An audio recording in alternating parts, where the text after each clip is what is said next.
कभी कभी उसमें एक शाहिर की बड़ी अच्छी लाइन थी, कभी कभी मेरे दिल में एक ख्याल आता है।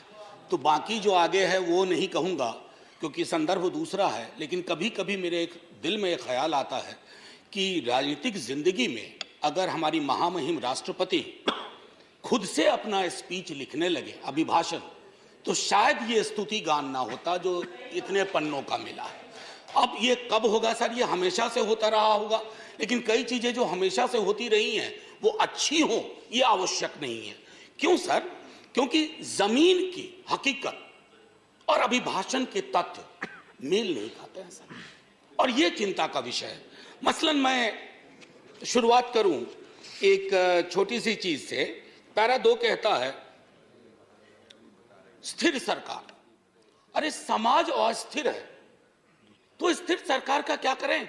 उस ऑर्केस्ट्रा में जाकर के हम भी गाना गाएं। समाज में अस्थिरता के लक्षण जहां चले जाइए, क्षेत्रीय आधार पर, धर्म के आधार पर, जातिगत विषमता के आधार पर इतनी अस्थिरता है और हम स्थिर सरकार का महिमा मंडन करें। सर, स्थिर सरकार वो होती है जो समाज में अस्थिरता पैदा ना होने दे। यहां उल्टा मामला है, ये चिंता का विषय है। इसकी अभिव्यक्ति माननीय राष्ट्रपति महोदया के अभिभाषण में नहीं होती है। सर, 370 का जिक्र आया। 370 के जिक्र को मैं, धन्यवाद सभापति महोदय, 370 के जिक्र को मैं थोड़ा चाहता हूं कि एक व्यापक कैनवास पे लें। आजकल ऑथेंटिकेशन की बहुत बात होती है। सर, मैं पूरी की पूरी किताब लेके आया हूं, कश्मीर आफ्टर 370, अनुराधा भसीन जी ने लिखी है, कश्मीर टाइम्स की एडिटर रही हैं। सर, लगातार खबरें आ रही हैं, आप कहते हैं कि नॉर्मैलिसी है। सर, दिल्ली के दरबार से नॉर्मैलिसी बोलना और कश्मीर में जाकर के उस नॉर्मैलिसी को महसूस करना, इसमें बहुत बड़ा फर्क है सर। महीनों से वहां बुलडोजर चलाए जा रहे हैं, कहा जा रहा है सरकारी जमीन से अतिक्रमण घट रहा है, लेकिन सर लोगों के घर तोड़े जा रहे हैं बिना नोटिस के।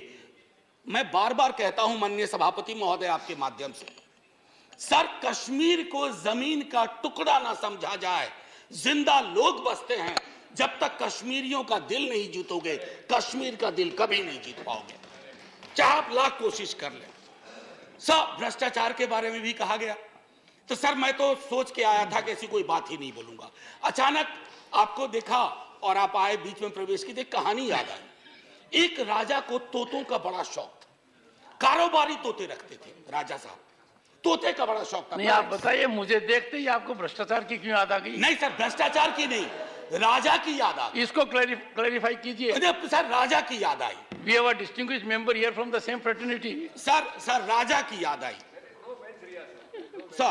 सर तो कई तोते थे उसके पास, लेकिन अचानक उसका स्नेह एक खास तोते के लिए काफी हो गया। गौतमी प्रवृत्ति का तोता था, तो सबको चांदी और स्टील की कटोरी मिली, उस तोते को कनक कटोरी मिली।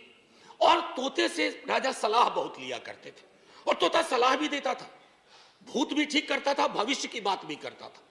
एक दिन उस तोते के बारे में कोई अनुसंधान आ गया पड़ोस से। उस अनुसंधान के बाद तोता थोड़ा बीमार रहने लगा। अब उस बीमार तोते की वजह से राजा ने भी खाना पीना छोड़ दिया। लेकिन उस तोते का एक और भाई था जो विनोदी स्वभाव का था। अब उसने फूल नाम की एक कंपनी और एक हाँ बैंक हुआ करता था।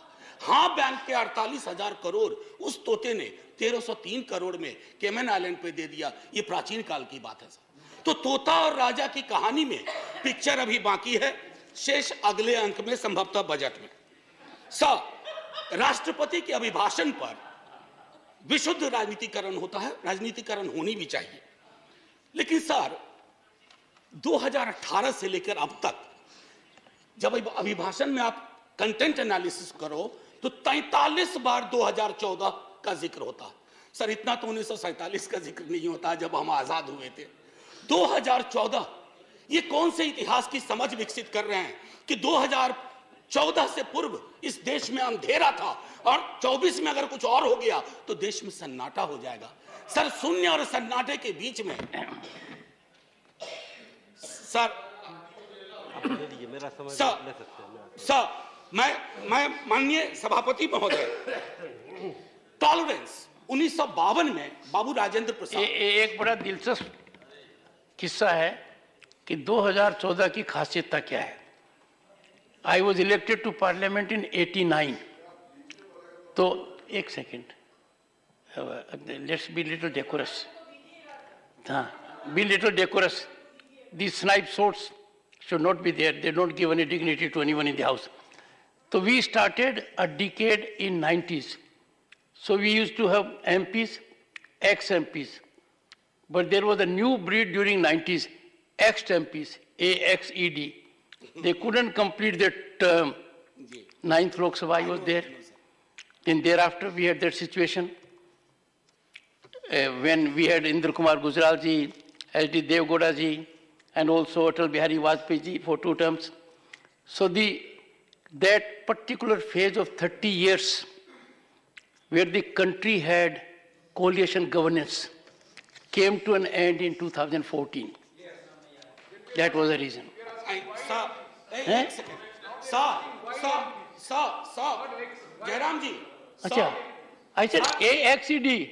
सर, माननीय सभापति महोदय, मेरे वक्त वैसे भी हम लोगों का अच्छा वक्त नहीं चल रहा है, तो मेरे वक्त में 2 मिनट का इजाफा कर दीजिएगा। एक स्पीकर हमारे और होंगे संभव, उनका कट जाएगा। सर प्लीज, मैं क्यों कह रहा था आप मेरे भावार्थ को नहीं समझे। 2014 सर, इतिहास बोध 2014 से नहीं होगा, फिर क्या कहेंगे 47 में। हम पहली आजादी की वर्षगांठ हमने 48 में मनाई थी सर, तब तक बापू को खो चुके थे। हाँ, आज 75वें वर्ष में इस तथाकथित अमृत काल में मैं ये देख रहा हूं कि गांधी की हत्या करने वालों का महिमा मंडन हो जाता है। ये भी है, ये है, इसके लिए 2014 चिंता का विषय था। और कोई नहीं, प्रधानमंत्री डेमोक्रेटिकली इलेक्टेड हुए, कौन विरोध करेगा। लेकिन डेमोक्रेसी में कई एनोमलीज आ रही हैं, विसंगतियां आ रही हैं, उनका जिक्र ना करूं तो पार्लियामेंट फिर किस बात की। सर, राजेंद्र बाबू तक टॉलरेंस की बड़ी बात हुई, उनसे लेकर के सहिष्णुता की बात हुई। अब सहिष्णुता शब्द गायब है अभिभाषण से। क्या नहीं चाहिए हमें सहिष्णुता? क्या हम नहीं देख रहे हैं कि हमारे समाज में कटीली दीवारें लगाई जा रही है कौमों के बीच में? बुलडोजर प्रतीक बनता जा रहा उत्पीड़न का, माइनॉरिटी राइट्स के हनन का। ऐसे दौर में सर, ऐसे दौर में टॉलरेंस शब्द का बार बार उठान होना, बयान होना यह आवश्यक था। टॉलरेंस शब्द को दूर करके you are appearing basically as an intolerant government which is not in the grain of Indian democracy. Agniveer का जिक्र हुआ सर। अग्निवीर, कभी युवाओं से पूछिए कि पूरी जिंदगी जो तुम ये तैयारी कर रहे हो सिर्फ 4 वर्ष के लिए। सर हम सब, मैं नौकरी में हूं सर, मैं नौकरी में हूं, इसलिए सामाजिक सुरक्षा पेंशन की गारंटी है सर, गारंटी है। ये कौन सा निजाम कर रहे हैं सर इस देश में? मैं जिक्र नहीं करना चाहता हूं कि ये क्या है। ये तो लॉलीपॉप भी नहीं है, ये जहरीला फल है जो समाज में है। कभी उन युवाओं से पूछिएगा कि उनको ये 4 वर्ष वाले आइडिया का वो क्या सोचते हैं। सर, लगातार फॉरेन पॉलिसी पर भी मैं देख रहा हूं अभिभाषण चुप सा होता जा रहा है। फॉरेन पॉलिसी पर बात नहीं होती। सेना की सुप्रीम कमांडर है हमारी राष्ट्रपति जी। सेना के सुप्रीम कमांडर को क्या यह अंदेशा नहीं है कि चाइना के बॉर्डर पर हालात उचित नहीं है? मैं माननीय रक्षा मंत्री के बयानों को सुनता हूं तो चिंता होती है, लेकिन डिनायल है, डिनायल है सरकार की तरफ से।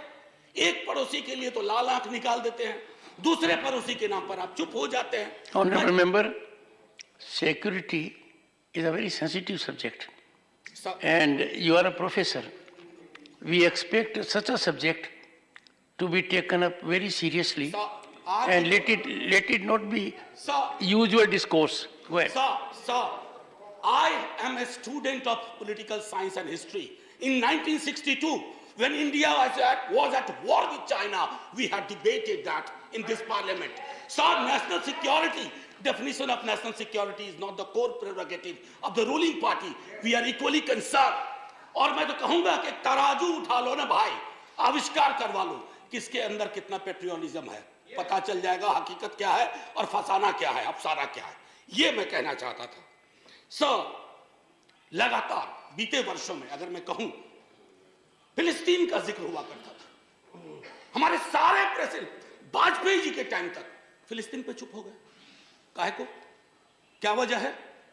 क्या हम अपनी विदेश नीति में ये ताकत नहीं पैदा कर सकते कि oppressed community anywhere is are will shall have our concern.